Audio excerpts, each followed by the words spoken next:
नमस्कार श्रोताओं, स्वागत है आप सभी का आकाशवाणी समाचार देहरादून के इस विशेष कार्यक्रम में। मैं हूँ मुदिता। अंतर्राष्ट्रीय महिला दिवस के अवसर पर हम आपके लिए लाए हैं कुछ कहानियां जोश की, हौसले की और हार न मानने के जज्बे की।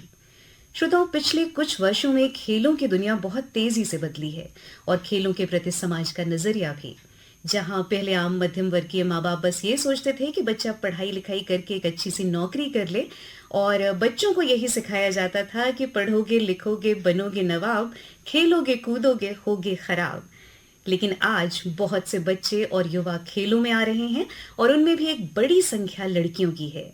साइना नेहवाल, पीवी सिंधु, सानिया मिर्जा, मनु भाकर, ये लड़कियां जब मेडल जीतती हैं तो वो केवल एक पदक नहीं होता बल्कि हजारों लड़कियों का हौसला होता है।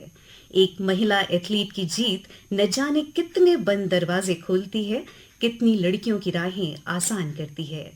ऐसे ही कुछ सपनों, कुछ सफलताओं और कुछ बंद दरवाजों के खुलने पर हम बात करेंगे अपने इस कार्यक्रम में, जिसके लिए हमारे साथ स्टूडियो में मौजूद हैं उत्तराखंड की 4 महिला एथलीट्स जिन्होंने पिछले महीने राज्य में आयोजित राष्ट्रीय खेलों में पदक हासिल किए हैं। ये हैं ममता खाती, मंजू गोस्वामी, अंकिता और सोनिया। स्वागत है आप सभी का कार्यक्रम में और सबसे पहले तो बधाई आप चारों को। अंकिता, हम शुरुआत आपसे करते हैं क्योंकि जैसा आप बता रहे थे कि आपने 5 साल की उम्र से वुशु खेलना शुरू किया था। कैसे आपको लगा उस उम्र में कि ये खेलना चाहिए आपको? स्टार्टिंग में तो मतलब कुछ पता ही नहीं था ये वुशु या कुछ भी, मतलब कोई भी स्पोर्ट्स के बारे में। मतलब कि पापा साई में है NIS में, पटियाला में, वहाँ पे मैस वर्कर में है। तो पापा मतलब वहाँ पे सब कुछ स्पोर्ट्स का है, वहाँ पे ओलंपिक प्लेयर्स भी आए हैं, नीरज चोपड़ा, ये सब कुछ वहीं मतलब प्रैक्टिस किया उन्होंने। तो पापा ने उन लोगों को भी मतलब कि देखा है। तो वहाँ पे कोचेज़ वगैरह, हम लोग एक बार छुट्टियों में गए थे वहाँ पे, तो वहाँ पे देखा काफ़ी अच्छा है, बच्चे आते हैं छोटे छोटे खेलने के लिए सब लोग। तो वहाँ के कोचेज़ ने पापा को बोला कि आप अपनी बेटियों, 2 हम लोग, बड़ी दीदी और मैं थे उस टाइम, तो उन्होंने बोला कि इनको भी स्पोर्ट्स में लगाओ, क्या पता ये भी कुछ अच्छा करे। तो सोचा फिर मतलब कि हम लोग फिर यहाँ पे देहरादून में देखा कि कहाँ पे कोई स्पोर्ट्स, फिर वुशु था उस टाइम, कोई नया नया नाम था, क्योंकि बाकी स्पोर्ट्स सबको पता था कि जूडो, बॉक्सिंग, ये सब कुछ। वुशु का पहले से मतलब कि किसी को इतना पता नहीं था, तो हम लोगों ने स्टार्ट किया। उसके बाद मतलब धीरे धीरे टूर्नामेंट, फर्स्ट टूर्नामेंट खेला मैंने 2011 में, मतलब ऐसे ही था मौज मस्ती में, जैसे छोटे थे चले गए खेल के आ गए। फिर धीरे धीरे 2012 में फर्स्ट नेशनल में फर्स्ट मेडल आया मेरा, ब्रॉन्ज मेडल। तो मतलब कि अंदर से हुआ कि हाँ भी आगे जाकर और अच्छा कर सकते हैं। तो हमने मतलब ऐसे स्टार्ट किया ऐसे अपना वुशु है। जी, और हम श्रोताओं को बता दें कि अंकिता ने अभी हाल ही में ख़त्म हुए नेशनल गेम्स में वुशु में कांस्य पदक हासिल किया था। सोनिया है हमारे साथ जिन्होंने अभी हाल ही में ख़त्म हुए नेशनल गेम्स में 10 किलोमीटर रेस में कांस्य पदक हासिल किया। सोनिया, आपकी शुरुआत कैसे हुई खेलों में? शुरुआत तो पहले मैं गांव के स्कूल में पढ़ाई करती थी, तो वहाँ पे एक सर थे मेरे, ब्रह्मपाल सर। उन्होंने मुझे बोला था कि एक जगह पे मतलब इवेंट्स होने हैं तो वहाँ पे लेके जाना था। तो उन्होंने बोला कौन जाएगा, तो मैं सबसे पहले चलती थी क्योंकि मुझे स्कूल में पढ़ाई में इतना इंटरेस्ट नहीं था। तो स्कूल से थोड़ी दूर ही रही हूँ, मतलब बचपन से ही मतलब पसंद नहीं थी पढ़ाई जी। तो उसी जरिए फिर मैं सर के साथ चली गई कि मैं जाऊँगी खेलने। तो वहीं से मैं, सर ने बोला था, उस टाइम मैंने 100 मीटर किया। उस टाइम सर ने बोला कि इस रनिंग में तुझे फर्स्ट आना है। तो मैं ऐसी ही फ्रॉक पहना था मैंने, तो मैंने भी भागी मैं फर्स्ट आ गई। फिर सर ने बोला कि हॉस्टल का ट्रायल है, एक हॉस्टल है उसमें पढ़ाई नहीं होती, लेकिन उसमें पढ़ाई होती थी। तो उस टाइम सर ने बोला कि उसमें स्कूल नहीं जाना होता है, बस प्रैक्टिस करेगी। कि जाएगी? मैंने कहा सर यस जाऊंगी। तो उस टाइम पापा ने इतना सपोर्ट नहीं किया था, तो मम्मी ने किया था कि कोई नहीं जाना। तो फिर मैं हॉस्टल का ट्रायल देने चली गई थी। फिर 2013 में मेरा हॉस्टल के लिए सिलेक्शन हो गया था। फिर वहाँ पे मुझे कोच महिसी मैम मिली, फिर उन्होंने भी मुझे सिखाया। फिर उसके बाद मेडल तो नहीं आए लेकिन थोड़ी नॉलेज हो गई। फिर उसके बाद ऐसे ऐसे ही फिर एक मनोज सर आए मेरे कोच भी चेंज होते रहे मतलब बीच बीच में। जी। फिर उन्होंने मुझे एडवाइस दिया कि देहरादून जाओ, वहाँ पे और अच्छा कर सकते हो। फिर वहाँ पे मैं देहरादून आई, फिर मैंने अनूप सर के साथ ट्रेनिंग की। फिर अनूप सर का ट्रांसफ़र पिथौरागढ़ हो गया था। फिर उसके बाद फिर एक्सीलेंसी का ट्रायल हुआ, फिर मैं लोकेश सर के अंडर में आ गई थी। फिर तब से मुझे मतलब लोकेश सर के अंडर में आके मेरी ट्रेनिंग में बहुत इम्प्रूवमेंट हुई है और वहाँ से ही मेरी परफॉर्मेंस आनी स्टार्ट हो गई थी। जी, तो पढ़ाई से बचने के लिए खेलों में आप आई और उसके बाद पदक पे पदक हासिल किए हैं सोनिया ने। 27वें फेडरेशन कप में भी आपने स्वर्ण पदक हासिल किया, ऑल इंडिया यूनिवर्सिटी गेम्स में भी आपने 2024 में एक स्वर्ण पदक हासिल किया। ममता, हम आपसे बात करना चाहेंगे कि खेलों की दुनिया में आपने कैसे प्रवेश किया, और उसके पहले हम श्रोताओं को बता दें कि ममता ने हाल ही में ख़त्म हुए नेशनल गेम्स में 3 स्वर्ण पदक हासिल किए हैं, जिसमें एक लेज़र रन में इनका ये व्यक्तिगत स्वर्ण पदक था। इसके अलावा टीम इवेंट में लेज़र रन में भी स्वर्ण पदक हासिल किया और मिक्स रिले में भी उन्होंने स्वर्ण पदक हासिल किया। जी ममता। मैंने पुलिस में आने के बाद, मैं पुलिस में कार्यरत हूँ, मैंने जी। पुलिस में आने के बाद गेम स्टार्ट किया है।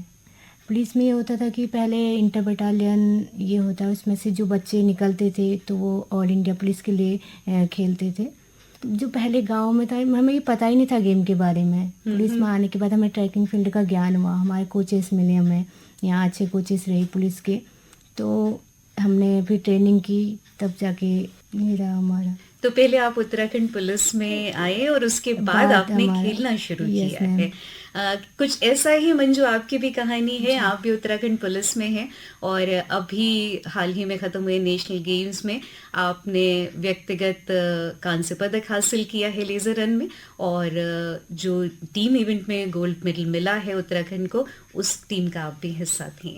आपका प्रवेश कैसे रहा खेलों में? मेरा भी प्रवेश में 2016 में भर्ती हुए थे, तो उसी में हमने पुलिस में आने के बाद ही हमने गेम शुरू किया। जी। असल में मैं तो गेम करना भी नहीं चाहती थी। हाँ। तो जब मैं ट्रेनिंग में गई, वहाँ हमारे एक पीटीआई सर थे, अरविंद सर। हाँ। तो उन्होंने, वो मुझे देखते थे कि ये एक्टिव है, तो मेरी रनिंग भी अच्छी थी, तो उन्होंने मुझे फोर्स किया कि तू एक बार जा, खेल, देख कि कैसा होता है गेम। क्योंकि मैं जिस गाँव से, हमने कभी आगे खेला नहीं था, स्टेट तक खेला था, नेशनल देखा ही नहीं था।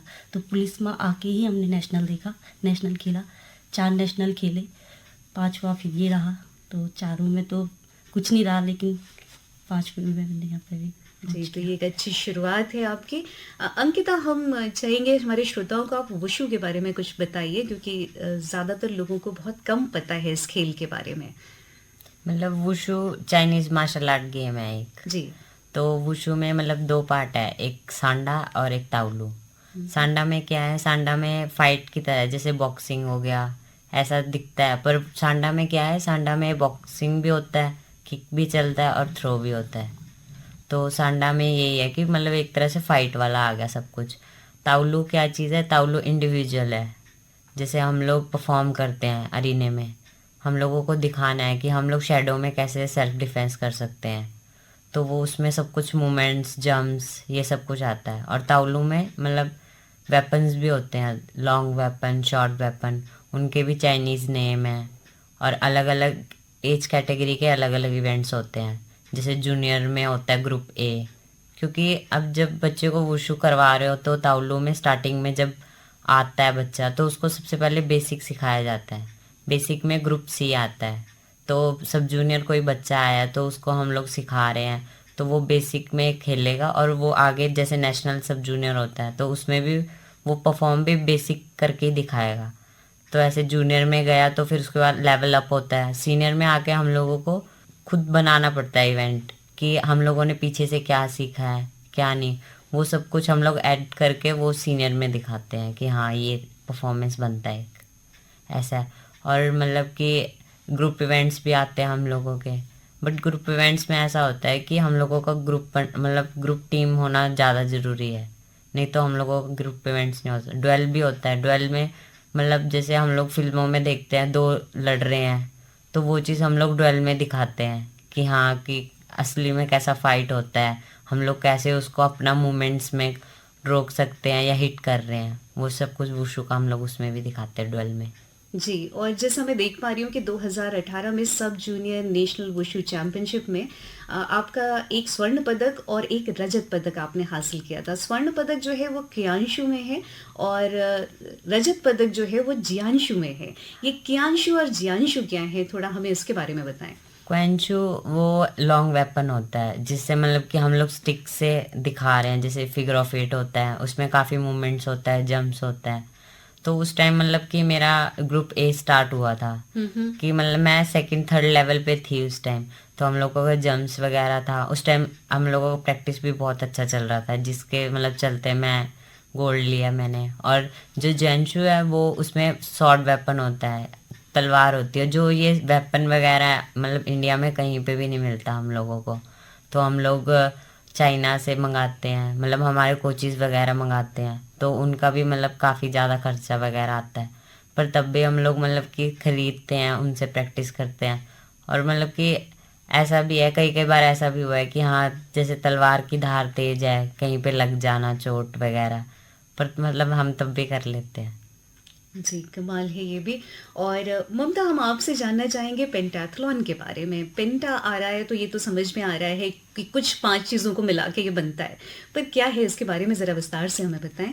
मॉडल पेंटाथलॉन जो है वो 5 इवेंट से बना हुआ है। जी। इसमें आते एक लेजर रन आता है। लेजर रन में होता है कि तुम्हें रनिंग प्लस शूटिंग करनी होती है, और इसमें रनिंग का होता है पूरा 3 किलोमीटर, और उसी के अंदर तुम्हें शूटिंग करनी होती है। फिर आता है बाइथले। बाइथले में होता है कि 1600 मीटर 2 बार तुम्हें रनिंग करनी होती है और 200 मीटर स्विमिंग करनी होती है। जैसे पहले करोगे तुम 1600 मीटर रनिंग, उसके बाद फिर तुम 200 मीटर कंटिन्यू स्विमिंग करोगे, उसके बाद फिर 1600 मीटर दोबारा से रनिंग करोगे, ये इवेंट फिर ख़त्म होता है। उसके बाद आता है तीसरा इवेंट ट्रायथले। ट्रायथले में होता है पहले रनिंग होती है, फिर शूटिंग होती है, फिर स्विमिंग होती है। ये तीनों को मिला के एक इवेंट बनता है ट्रायथले। और इसमें फिर चौथा इवेंट आता है टेट्रासल। टेट्रासल में होता है, उसमें तुम्हारी स्विमिंग होती है और लेजर रन होता है और उसमें फेंसिंग होती है। तीनों को मिला के एक इवेंट बनता है।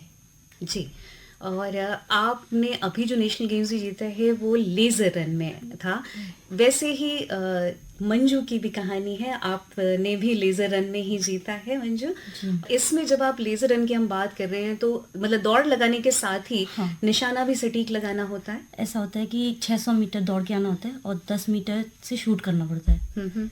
इसमें अगर होता है कि 50 सेकंड से पहले अगर तुमने शूट कर लिया तो तुम भाग जाओगे, वरना तुम्हें वहाँ पे 50 सेकंड होल्ड करना है। अच्छा। लेजर रन में। जी, सोनिया, क्या कभी आप, क्योंकि 10 किलोमीटर रेस में भाग लेती हैं, खेलों की दुनिया में आने से पहले या उसके बाद भी कभी ये सुनने को मिला कि लड़कियों को खेलों में नहीं जाना चाहिए?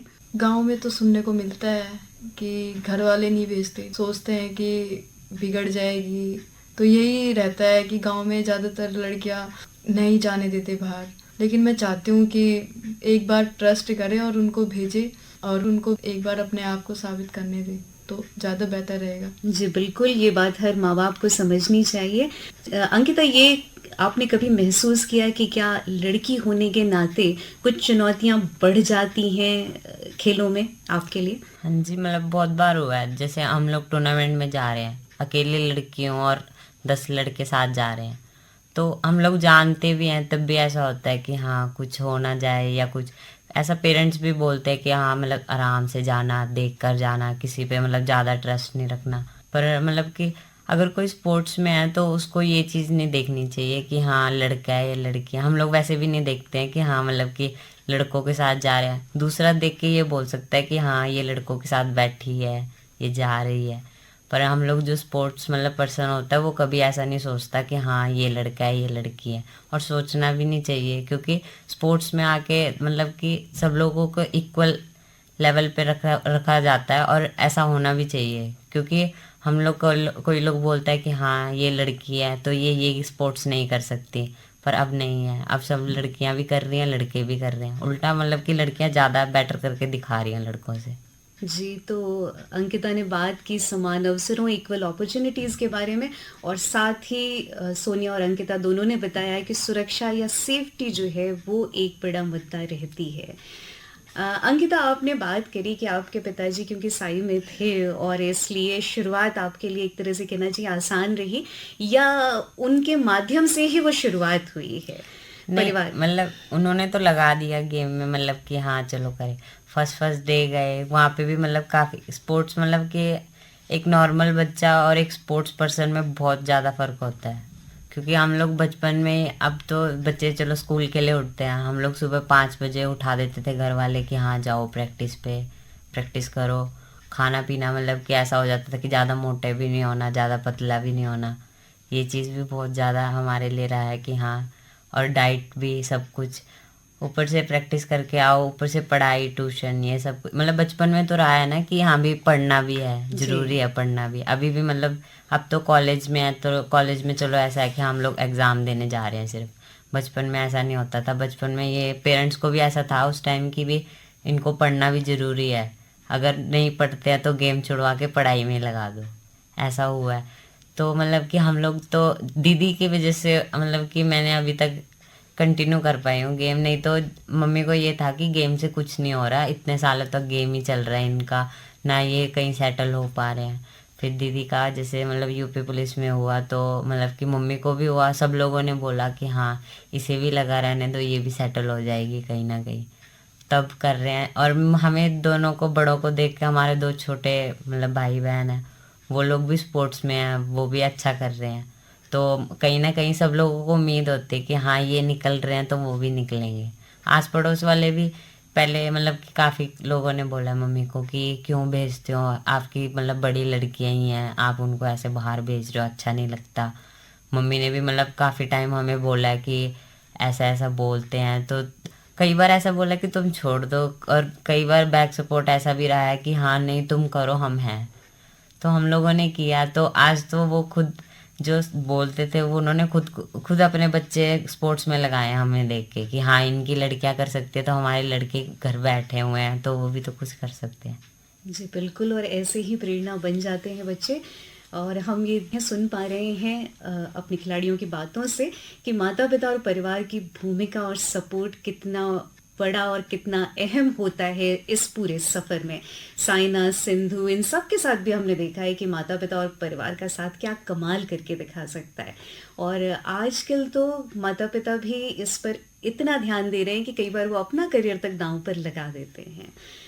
ममता, इसके बाद हम बात करना चाहेंगे आपसे कि एक तो होता है कि खेलों के लिए आप जो प्रैक्टिस और करते हैं, लेकिन इसके अलावा आपको अपनी फिटनेस पे भी बहुत ध्यान देना पड़ता है। तो खुद को फिट रखने के लिए आप क्या करती हैं? खुद को फिट रखने के लिए मैम, मैं बोले तो पहले जो हमारे फास्ट फूड रहते हैं जी। ये वो करना पड़ता है, हमें छोड़ना पड़ता है फिट रखने के जी। लिए, नहीं तो मोटापा आ ही जाता है फास्ट फूड पहली चीज़ तो यही है। और अपना खान पीन का ध्यान रखना होता है जी। और सुबह टाइम से उठना, यही होता है फिट रखने के लिए। हल्का फुल्का अपना जिम जाओ हाँ, फिट हाँ। रखने के लिए। और बाकी तो मैं कोई खास तरह की डाइट आप फॉलो करती हैं कुछ खान पान में? हाँ, मतलब खान पीने में ये रहता है कि हमारे पहले तो बाहर की चीज़ें सारी बंद रहती हैं जी। और जो बनाना मैं खुद घर पे बनाना है, जैसे बॉयल चने, मतलब जो जिससे हमें प्रोटीन मिले नेचुरल तरीके से, ये चीज़ें हम लेते हैं। जी। सोनिया, आप क्या करती हैं? क्योंकि हम देख पा रहे हैं आपका तो 10 किलोमीटर रेस है और आप बहुत फिट दिख रही हैं हमको, तो आप बताएं अपने फिटनेस के लिए आप क्या करती हैं? मैम पहले तो मैं मतलब जो फास्ट फूड रहता है इनको मैंने कभी हाथ नहीं लगाया। मुझे लगता है ये बच्चों को बहुत ध्यान से सुनने की ज़रूरत है। हमारे सभी खिलाड़ी ये बात बता रहे हैं। यस जी। मैम, इनको तो मैंने खाया नहीं है, क्योंकि शुरू से ही ऐसा मुझे खुद से ही हो गया था।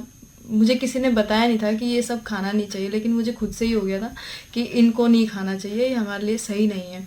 तो इस वजह से मैंने इन सब चीज़ों से दूर रही हूँ और ज़्यादातर मैं अंडा हो गया, प्रोटीन के लिए अंडा खाती हूँ, और दलिया वगैरह हो गया, दूध, और बनाना भी खाते हैं, लेकिन ज़्यादा हैवी खाना नहीं खाते।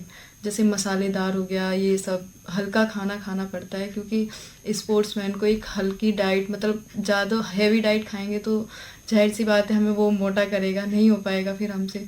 और तेल कम खाना पड़ता है उससे फिट रखने के लिए, क्योंकि तेल में भी ज़्यादा वो रहता है ना, तो उससे भी थोड़ा मोटापा आ जाता है। जी।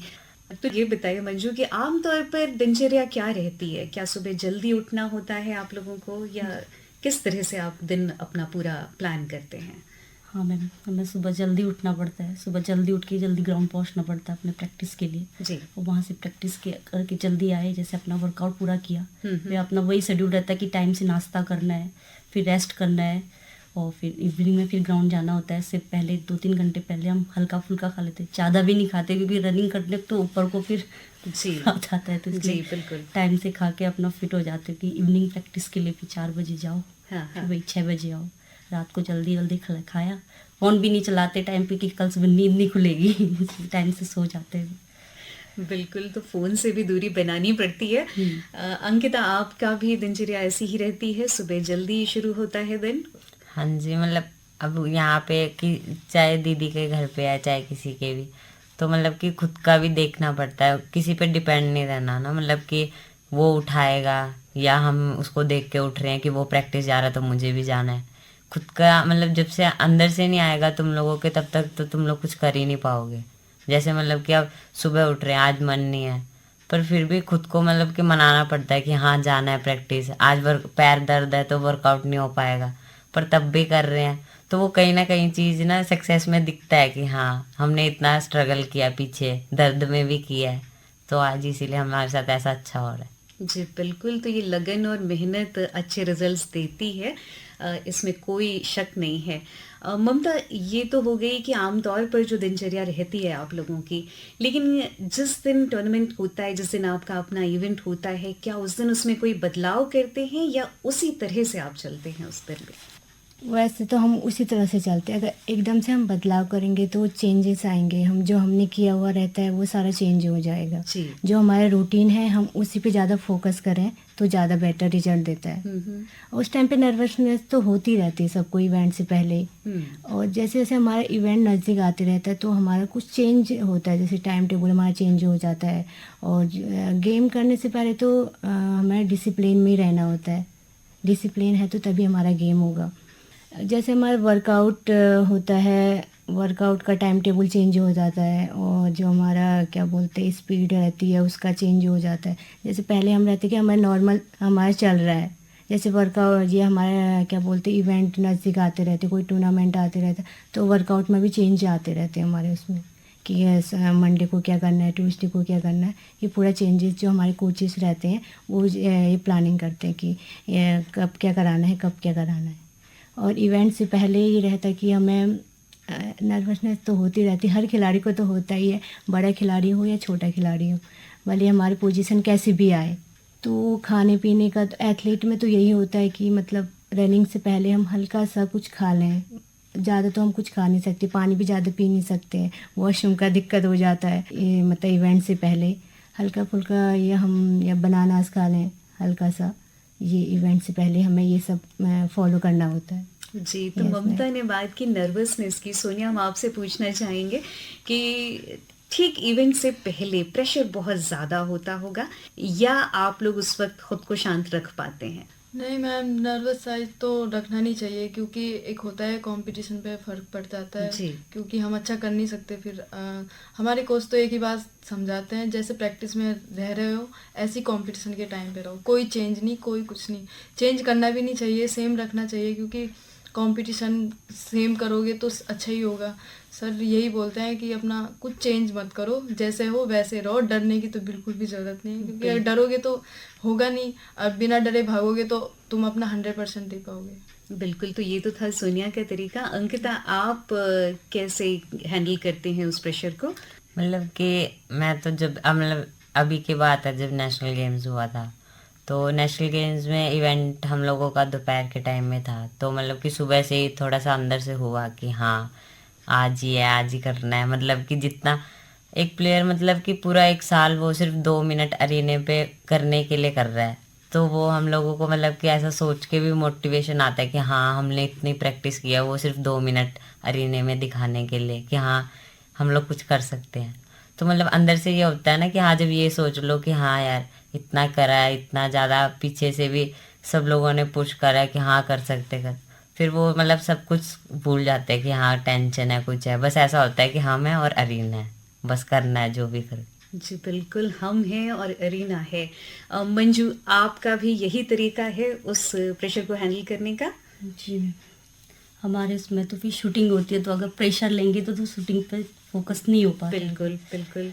तो जिस दिन हमारा इवेंट था, हमारे इसमें 2 हीट हुई थी। हाँ। फर्स्ट हीट में ये किया तो सेकंड में मैं थी, तो मैंने इसको देखा था। फर्स्ट हीट में ममता ने किया और हाँ, दूसरे में आप हाँ, थी। तो जी। मैंने इसे इसने बहुत अच्छा किया, तो मेरा भी था कि अच्छा कर रही है तो मुझे भी अच्छा करना है, क्योंकि टीम गेम भी था। जी। तो मुझे ये था कि मुझे टीम के लिए अच्छा करना, तो मन शांत किया कि नहीं, कर सकती है, अच्छा होगा। जी तो बस जी।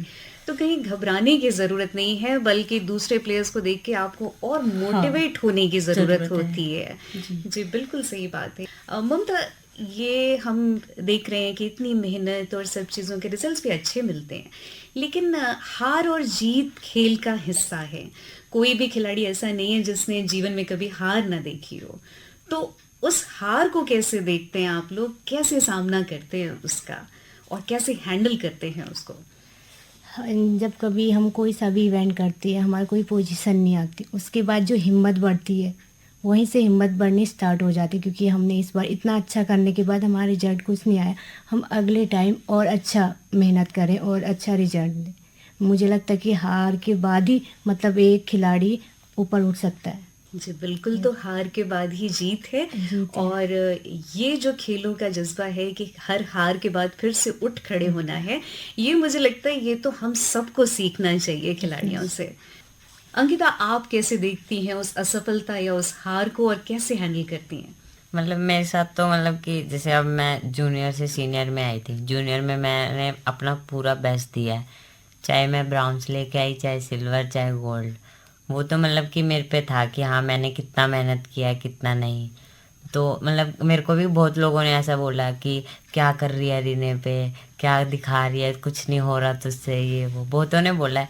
पर मैंने जब तक मैं खुद पे मेरे को विश्वास है कि हाँ मैं कर सकती हूँ, तो मतलब मैं दूसरों का इतना नहीं सुनती कि हाँ कोई मेरे को नेगेटिव बोल रहा है या पॉजिटिव बोल रहा है।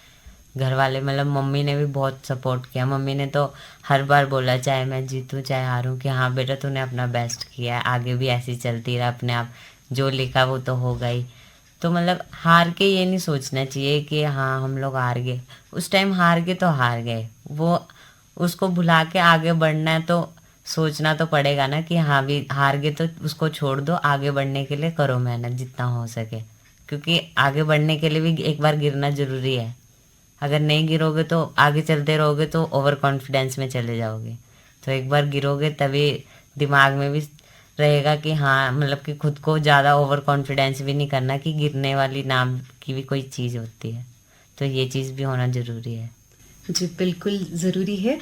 अंकिता, आप चारों ने ही राष्ट्रीय खेलों में पदक जीते हैं, तो क्या राष्ट्रीय खेलों में पदक विजेताओं के लिए उत्तराखंड सरकार की ओर से भी कुछ पुरस्कार प्रदान किए गए हैं? कि हाँ जी मैम, सब गेम्स के लिए और सब लोग के सरकार की तरफ से जो कैश प्राइज, जैसे हम लोग गोल्ड का 6 लाख होता है जी। पर हमारे गवर्नमेंट ने क्या किया, उस चीज़ को बढ़ाया है।